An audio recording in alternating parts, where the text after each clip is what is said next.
So today I thought it would be a good time to have an updated look at the property, kind of show you what things have changed, and also, in case you don't notice, my allergies have been absolutely killing me lately, but we've been really stirring things up. We went to the fair last night, so, you know, lots of things that get all this stuff going. So let's go out and kind of show you some of the trails that we put in, how things have changed a little bit as we near the end of summer and move into one of my favorite times, which is the fall season.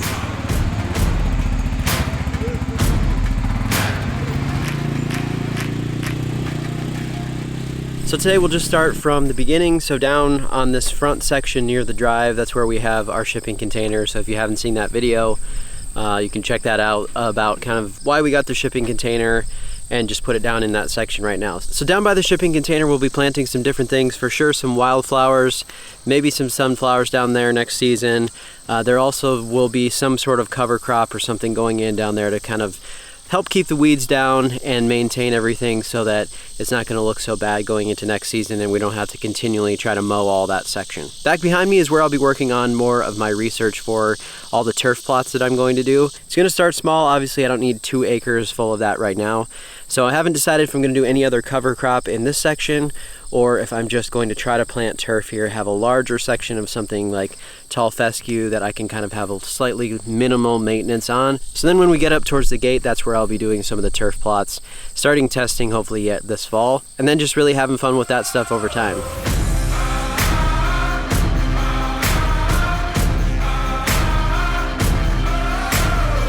So then going in through the gate, you turn left. So this section right here is where I hope to have a fairway going all the way to a golf green at that far end. Now these trees that are back here in the middle follow just a tiny little waterway that comes through that section. We had to put in a different culvert over here just to make sure that we could make it across. The one that was in there was only about 7 feet wide, and that wasn't allowing us to get some bigger equipment to the other side. So once we got that finished, now we can take trucks across and everything that needs to go across to that other side. Most of this big area back here that didn't really have many trees in it, that's where we plan to have the majority of our living section. So up on the top of the hill was where we want to put our house eventually. Back on this side is where we're probably planning to put some sort of shop. That way you can come straight in off the driveway, go to the shop, or you'll go up the hill to the house over there. And then this section over here where all those trees are, some of that section is where we'd like to put in a pond. You could probably kind of tell the slope of the land all runs down towards that section anyway. So I think it would be probably a natural place. That way I can also build some tee boxes around that pond and hitting onto the green over in that corner.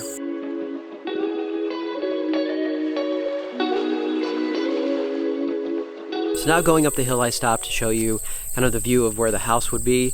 You can see down into the valley, all those trees that are back in there. There's probably one tree here in the way that we will take out. It's kind of blocking some of the view. But other than that, that gives you an idea of what it would look like. Now right here, I'm standing in front of what Kelsey calls Berry Lane. This is just called that because we put one path through here. There's berries on both sides. She's been picking quite a few out of here this summer season. This does have kind of a slope to this section. We're gonna see if maybe we can smooth this out a little in the future to make it so you're not kind of sitting there sideways when you come around this corner. But other than that, that's Berry Lane. So this is the far western side of the property up against the cornfield on that far west side. So we do have a trail coming down through here. It's very bumpy until there's certain waterways coming out of the field and going down this hill, because it does kind of slope down here quite a bit into our wooded section of our property. So what we're going to do with this in the future, I'm not really sure. I would have liked to come in and clear this out a little better than it was. There's some different kind of slopes through here and things that I just didn't really want to get into on that day. We had some other priorities to get done with the machine while we rented that. We'll see what happens with this in the future. I would definitely like to smooth out this trail if possible, so at least we can come through four-wheeler wise and you're not bouncing around so much. Back side of the property now, and there's of course more berries back here. Kelsey has been picking quite a few of the rest of them. The black caps, so the black raspberries, are actually mainly along our back fence lines. So we've been making sure that we preserve all of those for sure. We really like those. This is looking back here into this main wood section. There's a lot of uneven terrain back in here, and so it's going to be kind of difficult to clean out. Not sure exactly how I'm going to do that yet. It might have to be more of a gets cleaned by animals type of deal, since there's so many uneven places that you can't get a lot of machines in. So we do have the trail through here as well. It needs to be kind of trimmed up every once in a while. The blackberries grow pretty quickly into it, and the grasses grow back here too. But the cows that were grazing here before took care of a lot of this. So that'll be something to think about in the future too, is to have a few animals to graze kind of keep some of this down. So this was the end of our trail before. Now remember that actually we have a creek that runs through the property here, not quite in the middle. It was definitely more towards the east side than cutting to the northeast side. And we actually have a bunch of land over on the other section that's not really able to be accessed with a vehicle currently. So there is a lot of section over there that we don't even really currently use.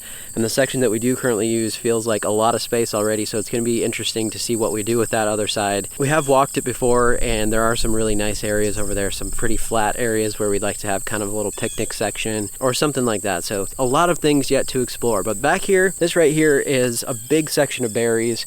What happens with the berries is they start to really grow together. They get really thick, and then you can't even walk through them. What Kelsey wanted to try with this section was to actually cut these into rows, and that way she can access and pick from both sides. And we'll see how that works out for us. It'll be a lot more manageable than trying to go through some of these thick, thorny sections. If this type of thing works for us, then there's other sections that we could do the same thing, come in and access and pick those berries a lot better. And if it doesn't really work, then it was just an experiment to try and see what would happen. So now looking down this trail, this was all cut. This wasn't here at all, so all of this had to be cut through with that machine. It did a fantastic job. And also I wanted to try to make a way back up to where the house is going to be and come all the way up that hill. So as you can see here, there is quite a bit of an elevation change there, but we did get a path cut up through that section. And then coming down this other section here, we get to this kind of marshy area. This is very close to our camp area, which I'll show you in a second. And so we might have to do something with this in the future because it does get kind of wet down in this section during certain points of the year. So in order to get through this, it's fine with a four-wheeler or ATV, but sometimes it might get kind of muddy. You may need to build something up or a trail through there that won't be wet all the time. So we'll figure that out later on. So this is the camp section. I've showed you this before, but we do have it pretty cleaned out, and I will be doing some seeding of some shade grass down here. So we plan to do exactly that, do some camping, have some bonfires, just have some fun with friends. It's a nice shaded area too. When it gets hot, you can come down here and it's always a lot cooler. You come out of this camp section then back to the main area of the property and back towards the driveway. That's the tour of what's changed so far and kind of the plans for the future.